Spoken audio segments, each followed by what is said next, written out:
Salut tout le monde, comment ça va? Bienvenue, bienvenue Mathieu, bienvenue Marilyn, Jonathan, salut, content de vous voir. Philippe, bien content. OK, on va commencer. Comme je vous disais, ce soir, le but de la soirée, ça va juste être de faire un premier parcours en complément à ce que vous avez déjà vu parce que, donc, si vous êtes à la bonne place, c'est la première fois que vous achetez. Donc, je vais vous présenter des petites choses supplémentaires. Je vais vous partager mon écran pour commencer. Donc, tout le monde voit mon écran? Excellent. Vous connaissez ce petit guide-là, vous l'avez déjà parcouru et connu. Je vais juste replacer peut-être quelques petits points. Là, on est très content toujours que vous fassiez affaire avec nous. Merci beaucoup. C'est sûr qu'on est très connecté sur le marché, donc on va être en mesure de vous aider. On a des informations privilégiées aussi. Comme vous savez, ça nous fait plaisir de vous les partager. Notre objectif, c'est de vous trouver les meilleures opportunités, de protéger vos intérêts et on travaille en équipe, bien sûr. Il y a toute une équipe là, qui nous accompagne, moi et Louis-Philippe, là, qui vous supporte dans vos recherches. Et dans la majorité des cas, ben, c'est 100% gratuit. En fait, juste faire une petite parenthèse avant de commencer, nous, on croit que les bons courtiers font absolument toute la différence. C'est très important pour nous de créer notre propre valeur, d'amener le maximum de valeur dans votre transaction immobilière. Puis, on adore travailler avec des acheteurs comme vous autres. Ça nous permet de se promener, d'aller voir des propriétés. C'est vraiment la partie la plus fun. Fait que ce que je voulais vous présenter, peut-être ce qui est le plus important ce soir, c'est les 8 étapes qu'on va voir à l'instant. En fait, c'est dans tout le processus. Mon objectif, quand vous regardez ça, c'est que vous ayez un peu une image mentale de qu'est-ce qui va se passer. Faut pas que vous arriviez plus tard, puis là, vous savez pas, puis des fois, vous êtes un petit peu stressé. Oui, Mathieu, je vais parler de ça, il n'y a pas de problème. Gênez-vous pas, hein, s'il y a des questions, arrêtez-moi, envoyez-moi-les. Louis-Philippe, il m'envoie le chat, fait que je vais être capable de voir là, les questions, ça va me faire plaisir d'y répondre. Fait que les 8 étapes, en fait, de l'acquisition d'une première propriété, dans l'ordre, la première, ce qu'on vous recommande fortement, c'est la préapprobation hypothécaire. Je vais revenir dans 2 secondes. Ensuite, on fait une rencontre de planification. Ensuite, on lance notre système de recherche. Après ça, il va y avoir les visites. Éventuellement, vous allez tomber en amour avec une propriété. Ça se peut que vous aviez envie de faire une promesse d'achat. Il va y avoir une partie de négociation et acceptation. Après ça, on va résoudre les conditions. On va parler d'inspection, le financement. Puis après ça, on s'en va signer chez le notaire, en fait, c'est à partir de ce moment-là, vous allez avoir les clés. Je vais parler brièvement de ces 8 étapes-là. Là, on va les parcourir. Comme vous le savez, même si, on est à l'automne 2023, comme vous savez, on est en train de retourner vers ce qu'on appelle un marché équilibré. On était dans un marché de vendeurs, ce qui veut dire que c'est le vendeur qui avait le gros bout du bâton, puis il y avait beaucoup, beaucoup de surenchères. Et maintenant, on sent que de plus en plus, les délais commencent à s'allonger, il y a un peu plus de propriétés sur le marché. Donc, ce n'est pas encore à l'avantage 100% de l'acheteur, mais donc, ça va être un marché qui est encore un peu plus équilibré. Ça vous ouvre la porte, en fait, ça va être plus facile pour vous de négocier vos propriétés parce que les vendeurs vont tout simplement être un petit peu plus ouverts parce que là, ils ne vendent plus du jour au lendemain en une fin de semaine, puis il n'y a pas 22 acheteurs qui se présentent là, à leur porte à chaque fois qu'ils mettent une propriété en marché. Mais quand même, ça va arriver dans certains cas qu'on va se retrouver en offre multiple. Vous savez, les belles propriétés qui sont clés en main, qui sont au bon prix, mises en marché, se vendent encore très, très rapidement. Donc, ça va être important quand on va faire notre offre. Ça peut arriver qu'on se trouve en compétition contre d'autres acheteurs. C'est pour ça que la première chose qu'on vous recommande fortement, c'est d'aller voir votre courtier hypothécaire. Votre courtier hypothécaire peut vous fournir ce qu'on appelle une préapprobation hypothécaire. Il va vous demander c'est quoi vos revenus, c'est quoi vos dépenses, avez-vous des dettes, et on va regarder votre score de crédit, tout ce genre de choses-là. Puis après ça, il va pouvoir vous dire hey, vous êtes préapprouvé pour un montant X. Vous pouvez aussi parler avec lui de budget en fonction de votre mise de fonds, puis il va être capable de vous guider. Nous aussi, on est en mesure de le faire. Mais à ce moment-ci, la discussion, ce qui est important, c'est que vous obteniez cette lettre-là pour pouvoir faire des offres d'achat. Ensuite de ça, la prochaine étape va être la rencontre de planification. Je vais juste regarder. Euh, Est-ce qu'on peut geler un taux? Si oui, combien de temps? Excellente question. Merci à Eric. Oui, en fait, les courtiers hypothécaires vont être en mesure de gérer votre taux. Et là, ça va dépendre des banques, ça va dépendre des taux aussi. On va voir souvent des taux qui vont se geler sur 2, 3, 4, 5 mois. Mais dans un contexte comme aujourd'hui où les taux changent un peu plus rapidement, des fois, les délais sont un petit peu plus courts. Euh, si vous êtes déjà un courtier hypothécaire, go. Si vous n'en connaissez pas, nous, on a un contact avec quelqu'un chez Multiprêt. L'avantage, là, pour faire une petite parenthèse, là, en fait, moi, ce que je vous recommande toujours, c'est regarder avec votre banque avec qui vous êtes habitué, mais prenez jamais tout de suite la première offre, puis allez voir ailleurs et surtout essayez d'utiliser un courtier hypothécaire qui n'est pas attaché à aucune banque, là, qui est un généraliste. Lui, qu'est-ce qu'il fait grosso modo? C'est qu'il prend votre dossier, il prend votre profil, puis après ça, il soumet votre profil à différentes banques, puis eux vont soumettre des offres en fonction de votre profil. Le courtier hypothécaire va s'asseoir avec vous, puis prendre le temps de vous présenter les offres qu'il a reçues pour vous. Donc, c'est un très bel exercice à faire. Puis souvent, ça vous garantit non seulement un bon taux, mais surtout des bonnes conditions. Fait que pré-approbation hypothécaire, comme j'ai dit, faites-le tout de suite, extrêmement important. Si vous connaissez personne, ne vous gênez pas pour nous contacter, puis nous, on va vous référer quelqu'un. Est-ce que c'est payant un courtier hypothécaire? Non. En fait, c'est un service en fait qui est gratuit. Les courtiers hypothécaires, en fait, souvent vont être payés par la banque pour laquelle ils travaillent ou avec une certaine rétribution. Vous pouvez en discuter avec lui, là, qui va être variable en fonction avec la banque avec qui vous allez faire affaire. Donc, non, il n'y a pas de frais à ça. Voilà. Une fois que vous avez votre pré-approbation hypothécaire, c'est là généralement qu'on va faire une rencontre de planification. Donc, vous allez remplir le formulaire qu'on vous avait envoyé. Si jamais vous ne l'avez pas reçu, envoyez-nous un petit courriel à info@ligneorange.ca. On va vous faire remplir un formulaire, en fait, qui est un petit peu comme un genre de questionnaire, comme quand vous allez chez le médecin, par exemple. Tu sais, si vous allez chez le médecin, vous dites, ah, j'aimerais ça rencontrer le médecin, je ne file pas très bien, puis là, ah, voici une prescription. Attends une minute, là. C'est parce que j'aimerais ça parler à un médecin. Ça fait pas de sens. Fait que nous, c'est la même chose. Si vous dites, ah, je veux une maison à telle place, on ne va pas tout de suite commencer à vous en envoyer. On veut savoir qu'est-ce qui est important pour vous, à vous, des membres dans votre famille. Est-ce que vous utilisez la voiture ou est-ce que vous travaillez? Donc, il y a beaucoup de questions auxquelles on veut savoir. Fait que ça, c'est notre formulaire d'acheteur qui est important de remplir. Puis suite à ça, on va faire la première rencontre de planification qui peut être une rencontre, en fait, ça va être one-on-one, soit en virtuel comme en ce moment, ou en personne devant un bon café. Là, c'est vous qui nous dites votre préférence à ce moment-là.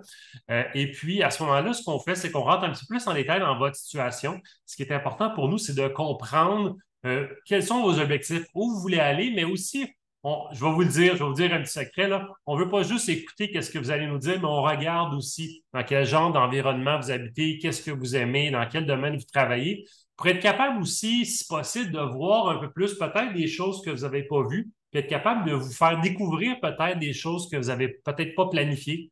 Fait que ça, c'est vraiment une rencontre qui est intéressante pour nous.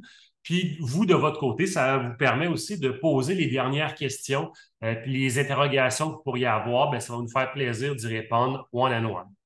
C'est à ce moment-là aussi qu'on va discuter de vos critères de recherche pour votre future propriété. Puis là, je vous le dis tout de suite, là, c'est extrêmement normal. Là, je vois des gens, des fois, qui me disent, ah, on aimerait ça, ça, ça, ça. Là, des fois, on commence à visiter des propriétés. Puis là, après ça, leurs critères vont évoluer un petit peu. Puis là, ils se sentent mal. Puis là, ils me disent, ah, Vincent, c'est un peu comme si on t'a fait travailler pour rien. Mais je veux juste vous dire tout de suite, c'est tout à fait normal. Ne soyez absolument pas gênés pour ça. On va établir certains critères, on va regarder les propriétés, puis après ça, on va découvrir peut-être des nouvelles choses, on va essayer des choses différentes, puis ça se peut que vos critères évoluent. Fait qu'une fois que cette rencontre-là est faite, là, c'est là qu'on lance notre fameux système de recherche, dépendamment des options que vous allez avoir pris. Bien sûr, on est connecté, bien sûr, on a notre plateforme que vous connaissez, on a la plateforme Centris, on a notre alerte ligne orange, puis on fait aussi de la recherche proactive pour nos clients, où on va vraiment aller solliciter des propriétés qui sont hors marché, à même notre base de données maison pour vraiment vous trouver la propriété de vos rêves. Fait que là, on va commencer à faire des visites, on va commencer à aller voir des choses. Puis si vous ne l'avez jamais fait, vous allez voir, c'est la partie la plus fun. Moi, je le fais de façon totalement relaxe. Louis-Philippe aussi. On a du fun, on s'amuse, on se prend un petit café ou une crème glacée en passant dans certains quartiers. On a beaucoup de plaisir. Une autre question ici. Oui, si on a des, en fait, quelqu'un me demande, en fait, c'est Jérémy, est-ce qu'on a ce qu'on appelle des pocket listings? Les pocket listings, c'est des propriétés qui n'ont pas encore, en fait, qui ne sont pas en marché. Donc, effectivement, Jérémy et tout le monde, vous avez Centris, qui est comme un marché où tout ce qui est là-dessus est à vendre. Mais nous, il y a environ 30 des transactions qui vont se faire hors Centris. Ça va arriver. C'est des propriétés qui soit sont sur le point d'arriver en marché, que nous, on le sait, mais que les autres ne savent pas. Et il y a une autre chose aussi qu'on va faire des fois, c'est qu'on va proactivement aller chercher des propriétés pour vous. Donc, si Jérémy, on regarde, puis là, tu nous dis, garde, moi, je cherche tel type de condo, tel prix à peu près, puis là, j'ai besoin de tel feature, tel feature. On regarde qu'est-ce qu'il y a en marché, puis on n'a pas trouvé qu'est-ce qui est actuellement en marché. Nous, on a une base de données vraiment, vraiment spéciale à ligneorange.ca où on va rentrer tes critères dans notre base de données qui va nous sortir toutes les propriétés qui existent, qui correspondent à tes critères. Puis, ce qui est le fun, c'est que nous, on a les coordonnées des propriétaires. Puis là, on va les contacter directement, dire, hey, monsieur le propriétaire, on aimerait ça vous présenter Jérémy qui cherche une propriété exactement comme la vôtre. Si jamais vous pensez vendre d'ici les 3 à 6 prochains mois, dites-nous-le directement parce que Jérémy serait intéressé. Puis là, on peut aller chercher une propriété de cette façon-là. Très bonne question. Donc, on a parlé donc de notre système de recherche. Après ça, on fait les visites, comme j'ai dit, on a du plaisir. Je peux peut-être faire une petite introduction aussi sur les visites. Je vais vous donner des petits trucs tout de suite. Quand on va visiter aussi, n'oubliez pas qu'éventuellement, il va y avoir une phase de négociation. Ça va arriver qu'on va aller visiter une propriété et qu'il va y avoir dans la maison les propriétaires actuels ou le courtier des propriétaires actuels. Ça va arriver aussi des fois où on va être totalement seul. Quand on est totalement seul, on dit qu'est-ce qu'on veut, on a du plaisir, on prend notre temps, c'est bien correct. Faire attention, je le remarque de plus en plus, il y en a qui ont des caméras. Donc, si on veut parler de stratégie, on fait attention, des fois, il faut rester à l'écoute. Ça se peut qu'on soit écouté. Donc, on va garder nos conversations stratégiques, disons, pour après l'extérieur. Je vous dirais qu'en général, quand on va visiter puis que le vendeur sur place ou le courtier, ce que je recommande aux clients, c'est d'essayer de demeurer neutre. Donc, de ne pas visiter une propriété et faire comme ah, j'adore ça, ah, c'est hot, c'est la propriété parfaite. Parce qu'après ça, si on veut la négocier, ben là, ils savent qu'on l'aime vraiment beaucoup. Des fois, ça va être un petit peu plus difficile. Donc, quand il y a l'acheteur qui est sur place, pardon, le vendeur, ou quand il y a le courtier, ce qu'on va faire, c'est qu'on va visiter, puis on va rester totalement neutre, sans être chiant. Là, donc, parfait, on va regarder ça ici. Merci. Si on a une question, pas une question. Puis à la fin, on dit, bon, ben merci, on vous fera un compte-rendu, puis on s'en va. De façon à ce qu'on laisse, d'habitude, on ne laisse pas trop savoir si on aime ou on n'aime pas la propriété. Puis quand on arrive à l'extérieur, ben là, c'est là qu'on va en parler avec soit avec moi ou avec Louis-Philippe. Oui, effectivement. J'ai Amélie qui rappelle, en fait, oui, ça, c'est une technique avancée, Amélie, qu'on montre à nos clients, puis ça va nous faire plaisir de l'utiliser. En fait, c'est quand, des fois, on fait des petits jeux de rôle. On appelle ça le bon cop, bad cop. Donc, des fois, quand vous êtes un couple, par exemple, on va s'amuser. Ça se peut qu'on va vous demander peut-être à l'un de vous d'aimer une propriété, de faire le bon cop et de le montrer, puis l'autre de se montrer un petit peu plus désintéressé. C'est une stratégie de négociation qu'on utilise de temps en temps. On peut le faire quand on a un couple de clients ou des fois, on le fait courtier avec le client. C'est une stratégie qui va nous aider à négocier la propriété plus tard. Je ne vais pas trop rentrer dans le détail en ce moment, mais je pense que tu as eu beaucoup de plaisir, donc ça me fait plaisir d'en parler. Des petits trucs, hein. On a beaucoup de petits trucs dans notre sac, puis on a beaucoup de plaisir dans ce qu'on fait. Fait que ça va nous faire plaisir de vous les montrer, puis de s'amuser selon votre niveau de confort, là. Ne soyez pas gênés. Donc, une fois qu'on a commencé les visites, on va voir des propriétés, puis ça peut arriver que vous ayez un coup de cœur pour le facier. Wow, hey, celle-là, là, on la veut vraiment. Donc, la prochaine étape, quand on a une propriété qui nous intéresse, c'est de rédiger ce qu'on appelle une promesse d'achat. Une promesse d'achat, là, c'est un contrat, tout simplement, qui dit, moi, l'acheteur, monsieur l'acheteur, je promets d'acheter votre propriété à vous, monsieur le vendeur, sous telle condition. Puis généralement, on va mettre des conditions dans une offre d'achat. Et bon, nous, on est là, les courtiers immobiliers, pour bien vous encadrer là-dedans et pouvoir bien cerner qu'est-ce qui est important pour vous, puis vous rédiger les bonnes clauses, les conditions. Généralement, là, si je fais un topo, beaucoup d'offres d'achat vont au moins avoir 3 conditions. Il va y avoir une condition de financement, à moins que vous payiez comptant. On va dire, bon, on promet d'acheter, mais à condition qu'on obtienne un financement de X à tel taux d'intérêt en tant de temps. Si jamais on ne l'a pas, ben là, il y a d'autres choses qui vont être prévues dans la promesse d'achat qui peuvent être on n'achète pas ou on va voir la banque du vendeur si elle veut nous financer, par exemple. Bref, la condition de financement. L'autre condition qu'il va y avoir, qu'on va souvent vous recommander de mettre, c'est de faire une condition de vérification des documents. Donc, on va demander aux vendeurs qu'ils nous transmettent, par exemple, les comptes de taxes municipales, les comptes de taxes scolaires. Si c'est une copropriété, on va regarder la déclaration de copropriété, puis on va lire si on est à l'aise avec les règlements. Si, par exemple, vous avez un chien, puis on n'a pas le droit de chien, ben, il faut le savoir tout de suite. Donc, on va mettre cette condition-là de vérification diligente. On va aussi demander les états financiers de la copropriété, ou on peut demander, par exemple, une facture du toit si on pense que ça vaut la peine de l'avoir pour vraiment regarder un portrait total de la propriété. Donc, on a eu financement. Ensuite, on a, par exemple, une clause voyons, vérification des documents. Et on va vous recommander dans 100% des cas, de faire inspecter votre propriété. C'est hyper important. Donc, ce qu'on va faire, c'est qu'on va vous recommander de mandater un inspecteur en bâtiment qui va vous représenter, en fait, qui va venir inspecter la propriété pour vous, puis qui va venir essayer de voir, s'il y a des vices apparents, donc détecter les problèmes. Eux autres sont formés, puis ont des outils spéciaux, des caméras thermiques. Parfois, on peut faire des tests d'air, on peut voir si jamais il y a une craque quelque part, puis investiguer, poser des questions. Ce qu'on veut, c'est avoir un portrait du bâtiment pour savoir cette propriété-là, est-ce qu'elle est en bonne condition, est-ce qu'elle va demander beaucoup d'amour, est-ce qu'elle va demander des dépenses, puis on va pouvoir après ça essayer de chiffrer ces dépenses-là pour nous aider dans la négociation. J'ai quelques questions qui ont rentré. Est-ce que, oui, ça c'est une excellente question qu'on a souvent aussi. Est-ce qu'on peut annuler une promesse d'achat? Théoriquement, non. Une promesse d'achat, c'est un contrat. On dit on a promis d'acheter sous telle condition, et le vendeur, quand il l'accepte, il dit je promets de vendre sous telle condition. Donc, si on veut se sortir d'une promesse d'achat, il faut avoir prévu une condition. Je vais vous donner un exemple. Donc, oui, ça peut arriver, mais il faut vraiment l'avoir prévu.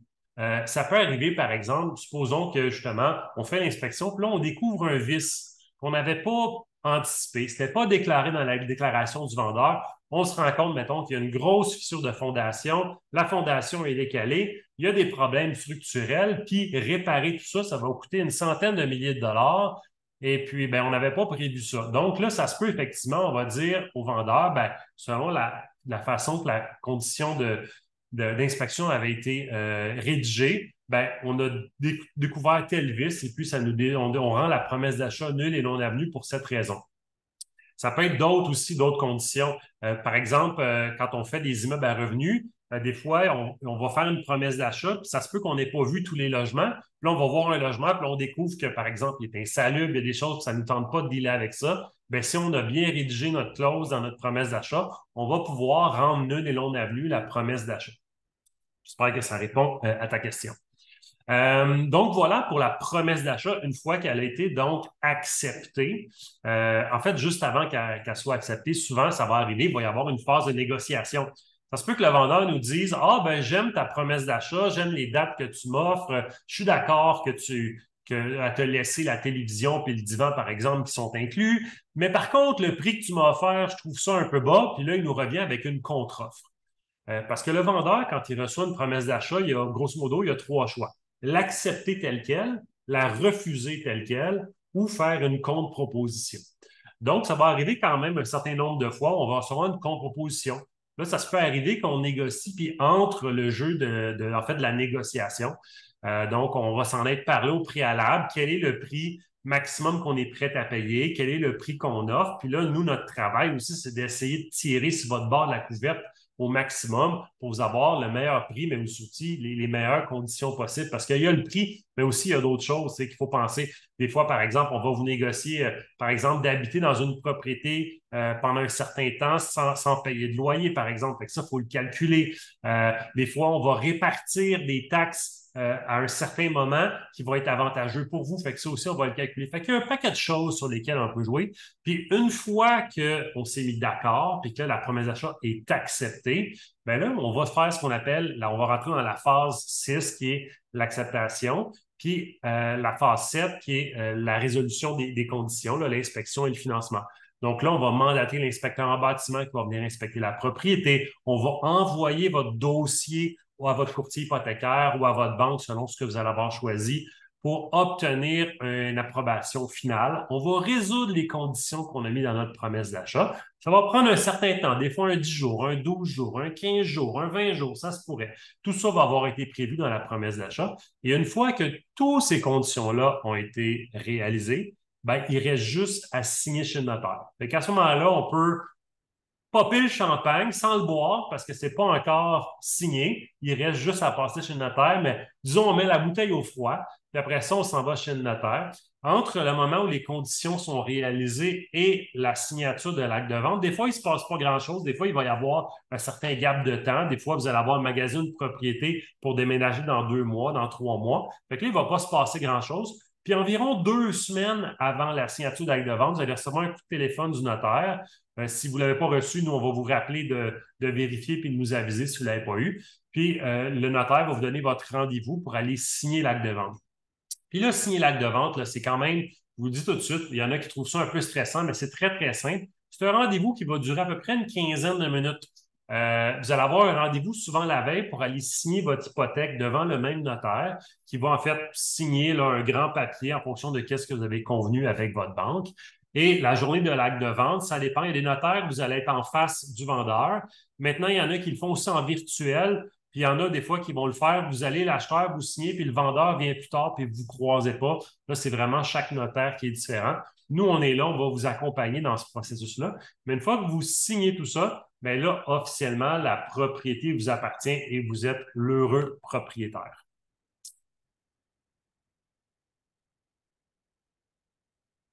Ça, c'était ma femme, c'était pas une vraie question. Voilà, signature de l'acte de vente. Fait que c'est donc les 8 étapes à avoir en tête. On va vous les rappeler, mais ça vous donne un petit topo des semaines qui s'en viennent puis des mois qui s'en viennent. Euh, comme vous êtes des premiers acheteurs, on va parler un petit peu argent, un petit peu vous remémorer qu'est-ce qu'on a discuté la semaine passée. Mise de fonds. Grossièrement, au Québec, la mise de fonds, d'habitude, générale, on met 20 de mise de fonds. Vous pouvez mettre plus et vous pouvez aussi mettre moins. Par contre, si vous mettez moins, vous devez faire ce qu'on appelle, vous devez obtenir ce qu'on appelle une assurance prêt. Ce n'est pas vous qui le faites directement, ça va être votre banque qui va demander une assurance prêt à un des 3 pourvoyeurs d'assurance, qui est souvent la SCHL, il y a Grandworth, puis bon, il y en a un autre, puis là, en plus, il y a eu des changements récemment.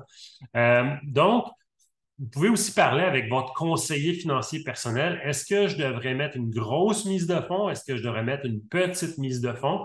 Là, des fois, c'est une question de goût, une question de finances personnelles, mais vous pouvez avoir cette discussion-là avec eux ou avec nous. Ça va nous faire plaisir de répondre à vos questions, mais là, la réponse va vraiment être variée. C'est pas vrai qu'il faut nécessairement mettre beaucoup de mise de fonds, puis des fois, même, ça peut être avantageux de mettre une petite mise de fonds. Là, c'est vraiment du cas parfait. Là, quand vous allez mettre, par contre, moins de 20 de mise de fonds, si vous mettez 15 10 ou même pour une propriété résidentielle, par exemple un condo ou une maison, vous pouvez descendre ça jusqu'à 5 À ce moment-là, vous allez payer ce qu'on appelle l'assurance prêt hypothécaire, comme je viens de dire. Puis l'assurance prêt, bien, ça va être un montant, en fait, qui va être ajouté à votre prêt. Sur 25 ans, sur 30 ans, vous ne le verrez pas vraiment. C'est un montant relatif, c'est quelques milliers de dollars et ça dépend de la valeur de votre propriété.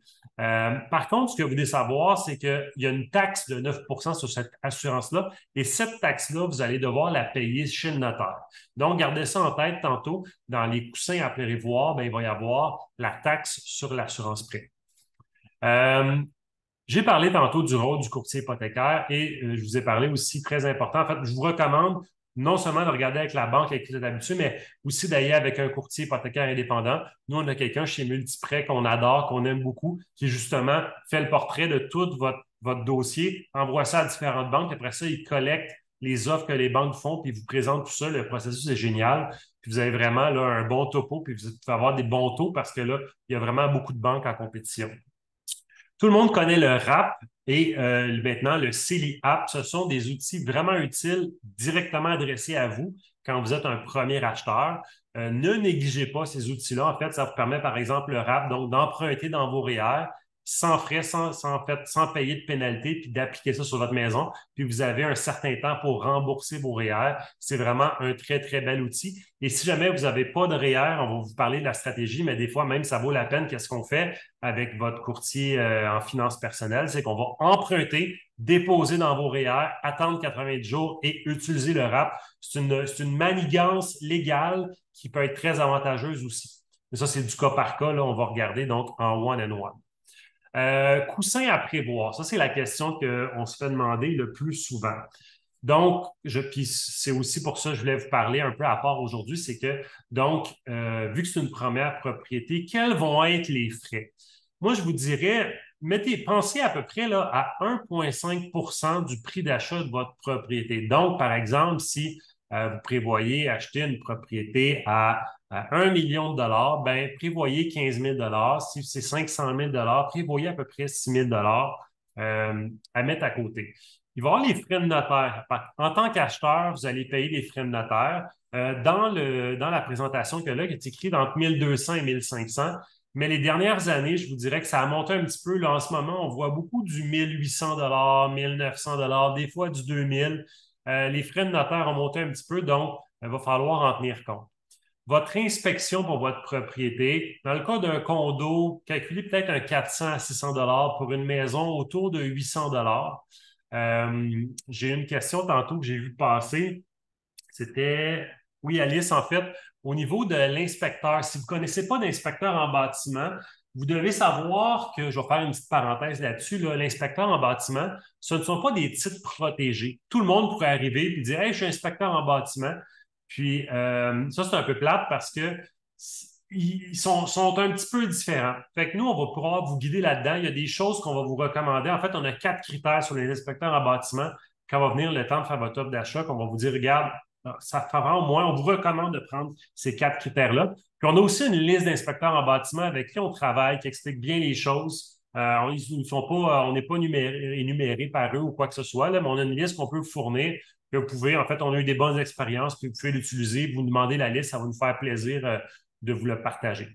Fait que frais d'inspecteur, frais d'évaluation, c'est rare. En fait, nous, on est très, très équipés pour être capable de bien évaluer la valeur de votre propriété, mais supposons que vous auriez un doute et vous aimeriez, j'aimerais ça savoir exactement ou j'aimerais ça en savoir plus sur la valeur de la propriété, c'est quelque chose d'un peu spécial, bien, vous pouvez toujours payer un évaluateur agréé pour venir faire évaluer la propriété, mais je vous dirais que c'est assez rare. On va vous faire sauver ce montant-là assez rapidement. La taxe sur l'assurance prêt, je vous l'ai dit, une taxe de 9 Et puis, bien sûr, quand vous allez chez le notaire aussi, il faut se garder un petit peu de padding, là, de fond de côté, parce qu'il va y avoir ce qu'on appelle les ajustements. Quand le vendeur vend une propriété, ça se pourrait, par exemple, qu'il vend sa propriété, puis on passe chez le notaire, mettons, au mois de février, puis lui, il a payé ses taxes déjà en avance pour l'année au complet jusqu'au mois de décembre, mettons. Donc, nous, ce qu'on va faire, c'est qu'on va venir lui rembourser qu'est-ce qu'il a payé en trop, parce que l'argent est déjà à la ville, on ne va pas demander à la ville de rembourser. Donc, ça se peut qu'il y ait ce genre d'ajustement-là, les taxes municipales, les taxes scolaires. S'il y a, par exemple, de l'huile à chauffage dans la tank, des fois, on va le calculer puis on va l'ajuster. Donc, il y a ce genre d'ajustement-là au prorata qui vont se faire directement sur le notaire. C'est quoi les 4 critères des inspecteurs? OK, bon, ben, je peux vous les rappeler. En fait, parce que je ne voulais pas aller trop là-dedans, mais on va vous le dire. Nous, on vous recommande de faire affaire avec un inspecteur qui est membre d'une association reconnue. Il y en a beaucoup, l'ANIEB, la IBQ, par exemple, qui va suivre, deuxième critère, une norme de service qui est reconnue. Tu sais, qui ne va pas arriver pour faire comme moi, on va faire ça de même, dans. Non, il va vous dire, gars, j'inspecte ça, ça, ça, ça. Ça, c'est pas inclus, ça, j'inspecte pas ça pour telle raison. Il faut que ça soit clair. Ensuite de ça, troisième critère, on veut un inspecteur qui va vous fournir un rapport écrit. Hein? Parce qu'il y en a qui vont vous proposer des fois, je vais vous faire un rapport verbal, puis je vais vous charger moins cher. Très mauvaise idée. Parce que s'il y a un problème plus tard, ou si, par exemple, on a besoin de négocier la propriété sur quelque chose qui va être trouvé, ça nous prend de l'écrit. Hein? Ou si un inspecteur omet quelque chose qu'il ne voit pas, et puis plus tard, après ça, nous, on achète la propriété, puis là, on découvre quelque chose, puis on se dit, hey, il aurait dû voir ça. Mais vous auriez le droit de le poursuivre. Mais pour ça, ça prend un rapport. S'il a dit, j'y ai dit, ben là, vous êtes fait, il n'y a pas ça. Fait que ça prend absolument un rapport écrit. Donc, association reconnue, voyons, nombre de services et rapport écrit. Et le quatrième, on veut justement qu'il y ait une assurance responsabilité. Comme ça, si jamais il fait une merde ou si jamais il oublie quelque chose, ben, il y a une assurance qui va payer. Parce que, tu sais, en immobilier, on parle de gros montants. Hein. Ce n'est pas un 100, un 200 piastres. Quand il y a un problème, un gros problème, là, ça peut être plusieurs dizaines de milliers de dollars, puis des fois des centaines de milliers de dollars. On ne le souhaite pas, c'est des cas rares, on essaie de tout voir, mais on a quand même, nous, sur le volume de transactions qu'on fait, à tous les 1000 clients, il y en a un, quelqu'un, qu'il y a une merde quelque part, qu'on découvre quelque chose qu'on n'avait pas vu. Puis là, on va avoir toutes les bonnes cartes de notre côté pour que tout se passe bien. All right. N'oubliez pas aussi la taxe de bienvenue. Bon, c'est difficile à oublier, en fait, mais c'est facile à oublier quand vous avez déménagé votre propriété, vous n'y pensez plus, puis 3 mois après, le compte y rentre. Ah, ben là, vous avez votre belle taxe de bienvenue. Elle est facile à calculer. Vous allez sur un calculateur en ligne, la taxe de bienvenue. En fait, elle est partout pareil au Québec, sauf à Montréal. À Montréal, elle est un petit peu plus chère. Donc, vous devez faire le calcul en fonction de si vous êtes à Montréal ou pas. Sinon, ben, c'est les autres coûts à prévoir que vous connaissez un petit peu qui sont logiques. Vous allez payer si vous êtes locataire. Là, vous allez devoir ajouter une assurance habitation. Vos frais de déménagement, ça, vous êtes peut-être habitué. Vos achats d'électroménager, si vous n'en avez pas aussi, sont inclus. Les meubles, la peinture, la décoration, des fois, avant de déménager, ben, on en profite. Hein, il n'y a personne dans la maison, donc ça va très, très bien peinturer puis de faire une ou deux petites rénovations. Donc, vous pouvez planifier ces coûts-là. La propriété neuve, je vais en parler très brièvement parce que ce n'est pas le coût de tout le monde. Je vous dirais que les propriétés neuves, grosso modo, on va les regarder pour ceux qui s'intéressent. Ce qu'il faut savoir sur les propriétés neuves, c'est que, bon, c'est des propriétés qui sont taxables, donc il va y avoir des taxes là-dessus. Mais moi, j'aime bien dire aux gens, quand vous achetez une propriété neuve, en général, prévoyez la garder pour un minimum de 5 ans. Parce que quand vous payez des taxes, ça monte un petit peu la valeur, puis ça prend à peu près 5 ans, sous une règle du pouce, avant que vous récupérez vos billes. Ça doit arriver d'avoir des clients qui achètent une propriété neuve, puis là, ben, 1 an, 2 ans après, ils nous disent hey, on a un problème, on se sépare, puis on veut vendre la propriété. Puis on a toujours été très chanceux, puis nous, on touche du bois, on n'a jamais un client qui a perdu une scène en immobilier, puis là, on fait des petits miracles, puis on sort notre baguette magique, mais on sue un petit peu, puis c'est pas évident. Donc, si vous allez dans le neuf, prévoyez rester environ minimum 5 ans dans une propriété. Et il faut savoir aussi que le neuf, en fait, c'est totalement différent parce que là, ce n'est pas pour tout le monde. Vous ne voyez pas ce que vous allez acheter. Dans certains cas, vous allez acheter sur plan. Les propriétés sur neuf vont se vendre 1 an, 2 ans d'avance, 3 mois, 6 mois d'avance. Donc là, vous achetez un bout de papier, puis après ça, la propriété va se construire. Donc, si vous êtes du genre à devoir toucher et voir, vous allez trouver ça extrêmement stressant. C'est peut-être pas pour vous. Par contre, si vous aimez un peu designer, voir une propriété, puis voir qu'est-ce que ça pourrait être, puis peut-être, des fois, on a des promoteurs qui sont collaboratifs et qui vous permettent de choisir des matériaux de finition, par exemple, ou d'ajouter certaines choses. Ben là, ça peut être un processus vraiment le fun parce que là, vous avez une propriété qui est personnalisée à vous. Petite parenthèse en finissant sur les propriétés, très peu de gens savent, mais quand la propriété n'est pas construite, les promoteurs vont parler de ce qu'on appelle des pieds carrés bruts. Un pied carré brut, c'est une superficie légale qui, donc, c'est comme moi je le vois comme un peu comme ça, c'est la superficie qui vous appartient, mais ça comprend l'épaisseur des murs, ça comprend le mur dans le passage, ça comprend la colonne. Donc, ce qu'il faut savoir, c'est qu'au net, une fois quand ça va être livré chez le notaire, puis là, il y a un arpenteur géomètre qui va mesurer tout ça, la superficie nette va être inférieure à la superficie qui va avoir été affichée comme superficie brute. Donc ça, je vais vous le rappeler, mais c'est hyper important pour ne pas avoir de déception. Règle du pouce, là, grosso modo, là, c'est environ 15 de moins. Ça dépend de bien des facteurs. Si les murs extérieurs sont plus épais, s'il y en a 4, c'est plus. Sinon, c'est moins quand vous êtes en 2 sandwichs. Mais donc, c'est quelque chose à savoir. Et quand on achète d'un promoteur, bien, la réputation du promoteur est extrêmement importante. On va utiliser aussi des formats, des formulaires spéciaux, puis on va parler aussi des garanties, la garantie de construction neuve. Donc, ça, c'est des choses qu'on va parler. D'ailleurs, le contrat préliminaire, la promesse d'achat s'appelle justement un contrat préliminaire.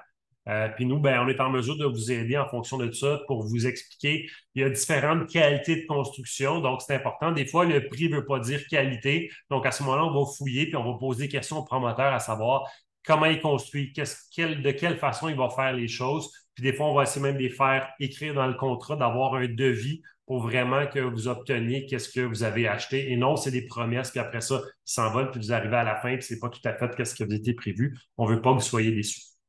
Je vais parler de la copropriété à Montréal. C'est extrêmement courant. Je sais que beaucoup d'entre vous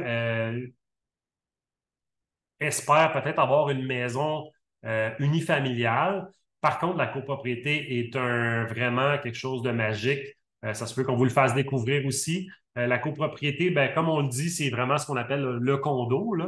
Et puis, à ce moment-ci, ce que je veux vous parler, c'est qu'il existe deux types de copropriété. La copropriété divise et la copropriété indivise. Quand tu prends ton café le dimanche matin dans ton condo, ton café va goûter exactement la même chose. Par contre, il va y avoir certaines implications légales qu'il faut savoir. Si je vous les résume vite fait, la copropriété divise, là, ça le dit, c'est divisible. Donc, vous achetez un condo, vraiment une petite boîte à souliers, on va dire, puis vous allez détenir un pourcentage des espaces communs et c'est divisé. La copropriété indivise, ça le dit, c'est indivisible. C'est que vous achetez l'ensemble de l'immeuble, mais vous allez avoir l'usage exclusif d'une partie de cet immeuble-là, comme par exemple le condo B, par exemple. Euh, donc, comme je l'ai dit, c'est juste des termes légaux, ça ne change rien. Votre café le dimanche matin goûte la même chose, mais il y a quand même quelques petites particularités. Les copropriétés indivises sont un petit peu plus difficiles à financer. Et on ne peut pas, à ce moment-là, il est obligatoire de mettre 20 de mise de fonds ou plus. On ne peut pas mettre moins, on ne peut pas assurer le prêt. Les banques vont demander minimum 20. Et quand vous achetez de l'indivision, comme l'immeuble n'est pas divisé, vous allez devoir utiliser la même hypothèque que les autres copropriétaires. En fait, on appelle ça des indivisaires. Puis là, vous allez avoir ce qu'on appelle les hypothèques entrecroisées. C'est pas dangereux, il n'y a pas de problème avec ça, c'est très bien fait. C'est un mode de copropriété vraiment intéressant, mais ce qu'il faut savoir, c'est que ce genre de copropriété-là, comme il faut mettre une plus grande mise de fonds, il y a moins d'acheteurs qui sont capables de se le permettre. Donc, si on a un condo divise, puis à côté, on a un condo indivise, disons qu'ils sont pareils les deux, l'indivise va généralement se vendre moins cher. Il va être plus accessible parce que ça prend une plus grande mise de fonds. C'est un effet qui est intéressant parce que donc le condo va coûter moins cher, mais quand vous allez le vendre, probablement aussi, vous allez le vendre un petit peu moins cher, à moins que vous le transformez en divise. Là, vous faites un 15 de valeur, qui est un autre. Ça, c'est une stratégie d'investissement intéressante qu'on peut discuter en one-on-one si vous voulez. Mais donc, il y a ça. Ce qu'il faut savoir aussi dans l'indivise, si jamais, moi, j'ai un client qui me dit j'aimerais ça, tu sais, je vais habiter le condo, puis un jour, je vais le louer, tu sais, je vais quitter, puis je vais le garder, mais je vais le garder en location. À ce moment-là, on va oublier les copropriétés indivises, en indivision. Pourquoi? Parce qu'il y a comme une faille dans la réglementation au Québec là, qui, des fois, date de très longtemps. Et lorsque vous achetez un condo indivise et que vous mettez un locataire dedans, ce n'est plus possible de reprendre le logement pour l'habiter. C'est comme un genre de flou juridique. Donc, si jamais vous prévoyez louer, on oublie l'indivision. Le reste, comme je vous dis, il y a des avantages, il y a des inconvénients. Un des autres avantages que les gens ne voient pas dans l'indivision, des fois, c'est que comme les gens ont plus d'argent pour se le payer, de façon générale, je vous dirais que, ben, pas de façon générale, mais ça peut arriver, vous allez avoir une meilleure qualité de voisin. Vous allez voir, par exemple, dans certains secteurs comme Outremont, tout est en indivision. Là, il n'y a presque pas de condo divise, par exemple. All right, frais de copropriété, puis oubliez pas aussi, bien sûr, ben, les frais de copropriété. Donc, c'est un peu comme une maison. Tu sais, des fois, ils disent ah, les condos, c'est pas bon parce qu'il faut que je paye des frais de copropriété. Attends une minute. Si tu achètes une maison, il faut que tu tondes ton gazon, il faut que tu fasses vider ta piscine, il faut que tu fasses entretenir ton toit, des choses comme ça. Quand tu achètes un condo, c'est exactement la même chose. C'est juste que comme le toit appartient à tout le monde, puis le gazon appartient à tout le monde, ben vous vous mettez à la gang pour payer tout ça, puis vous payez des frais de condo, des frais de copropriété. Ça, c'est génial parce que tout se fait tout seul, puis là, tu n'as rien à faire. Si tu es quelqu'un souvent qui est vraiment occupé, tu viens de terminer tes études, tu es à fond dans ton travail, puis là, tu te demandes ouais, ben ça ne me tente pas trop de couper le gazon puis de m'occuper d'une maison. Le condo, c'est une maudite belle option. Moi, j'ai une maison en ce moment, puis je vais vous avouer que je m'ennuie un petit peu de mon condo d'avant parce que c'était vraiment pas de tracas.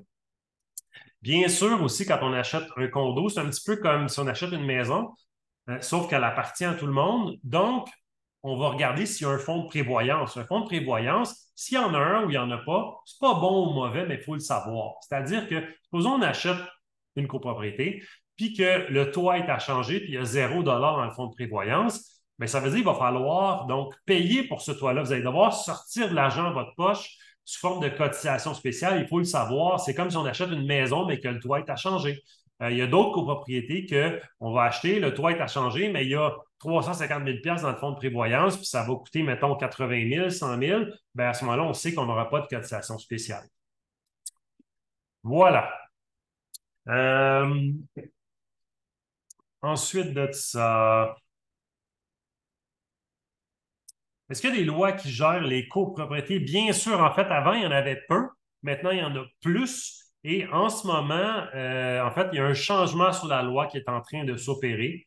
Donc, on demande aux copropriétés en fait, obligatoirement de faire certaines choses, comme par exemple une étude de leur fonds de prévoyance, qui est un peu une étude de dire, hey, mettons là, le toit, là, il va durer combien de temps? 25 ans. Il va coûter combien? 100 000. OK, ça veut dire que 25 ans, c'est 100 000 sur 25 ans. Il va falloir mettre, exemple, 2 500 $ par année dans le fonds de prévoyance pour remplacer le toit. Les fenêtres, la même chose, la fondation, la brique, les choses comme ça. Ils vont faire une étude du fonds de prévoyance pour savoir exactement à combien devraient être les frais de copropriété. Je vous dirais que la majorité des copropriétés se sont déjà conformées à ça, mais il y en a qui ne l'ont pas fait encore. Donc oui, ça, c'est une question qu'on va poser si vous faites une offre d'achat et qu'on doit savoir parce que si ce n'est pas fait, vous devez savoir que ça s'en vient puis vous allez devoir payer pour. Donc, à considérer.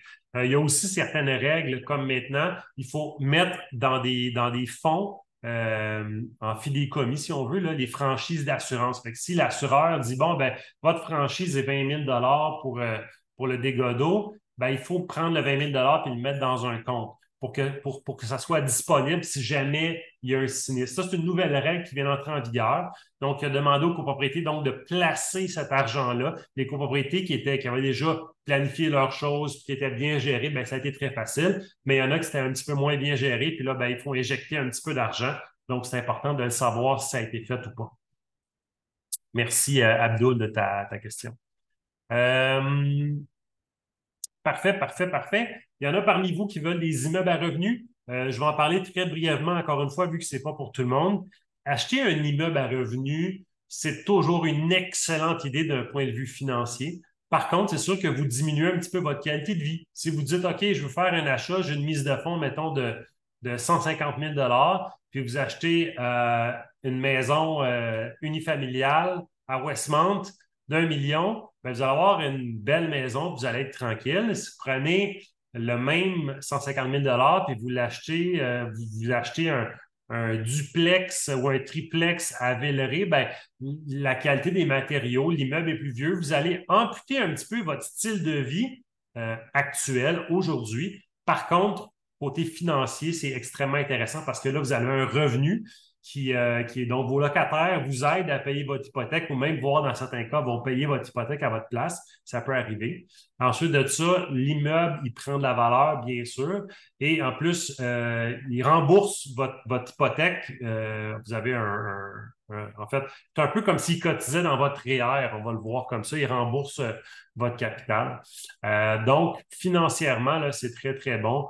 On a, bien sûr, vous le savez, beaucoup de clients qui ont beaucoup d'immeubles à revenus. Puis c'est vraiment une des meilleures choses au monde. Là. Si jamais vous voulez vous assurer d'un investissement financier, d'un avenir financier, d'une belle retraite, c'est une très belle façon. Par contre, ça demande des sacrifices, on va se le dire. Il faut prendre soin des locataires, il faut aussi les immeubles qui sont plus vieux, il faut les entretenir. Ça demande un peu plus de travail, puis de jus de bras, puis de débrouillardise. Donc, dépendamment de votre profil, ça peut être une belle option ou pas. Nous, on va se faire un plaisir, en fait, de vous aider à bien analyser l'investissement que vous voulez faire. Puis même, on est capable de vous prédire, faire un scénario sur 5 ans, qu'est-ce qui se passe, combien ça vous coûte, combien vous avez d'argent dans vos poches, tout ça.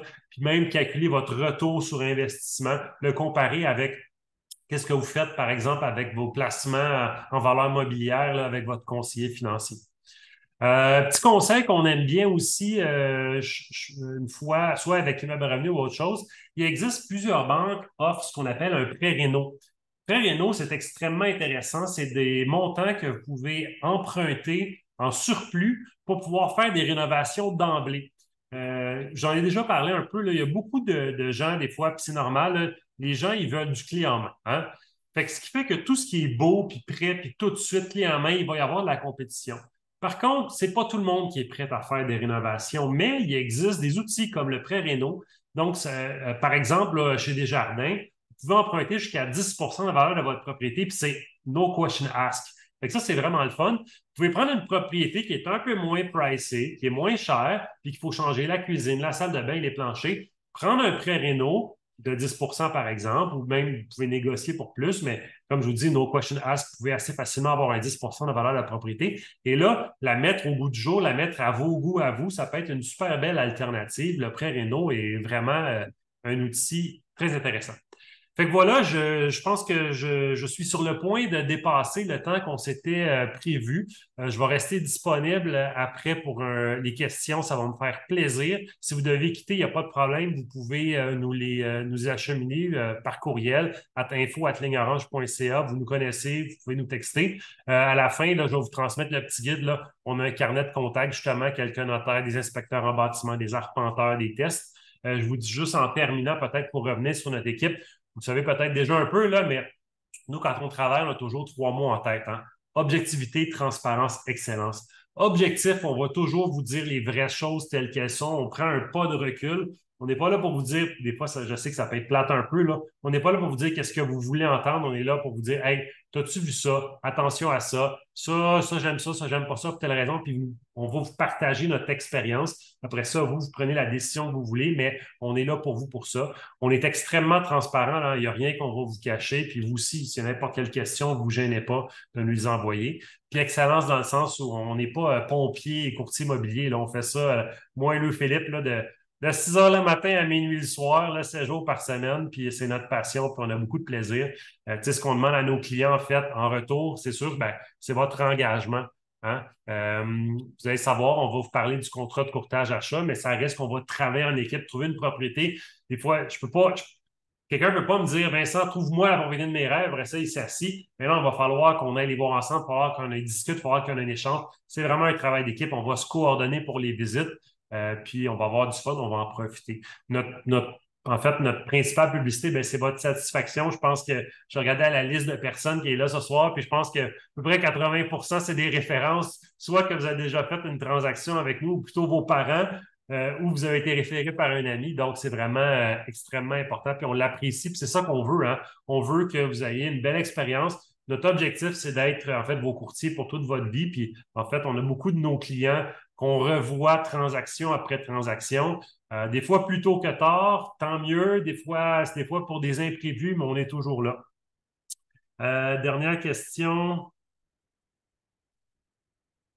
Oui, c'est vrai, ça. Il y a eu un changement sur la loi. Je peux faire une petite parenthèse là-dessus. Puis il y a une petite confusion dans le public. Maintenant, les courtiers immobiliers, on travaille comme des avocats.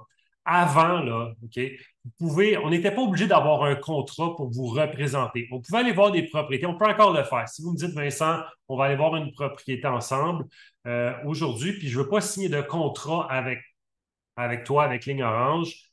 On peut le faire. Par contre, on est limité, les courtiers immobiliers. On ne peut plus vous conseiller, on ne peut plus vous représenter. Donc, la façon que ça fonctionne maintenant, puis la façon que nous, on recommande, si vous êtes sérieux dans l'achat de votre propriété, on va vous parler de ce qu'on appelle le contrat de courtage achat.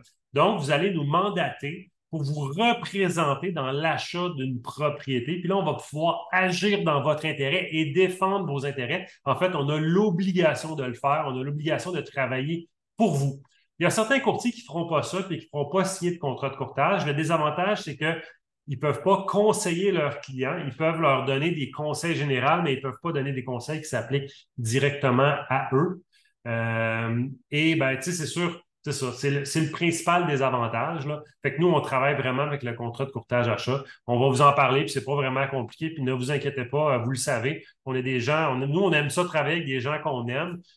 C'est très rare, mais si jamais quelqu'un nous dit, hey, j'aime pas la façon dont tu travailles, puis j'aimerais mieux faire mes choses moi-même à l'ailleurs, on se le dit, on enlève les monotes, puis c'est bien correct. Vous pouvez continuer dans ce que vous voulez faire.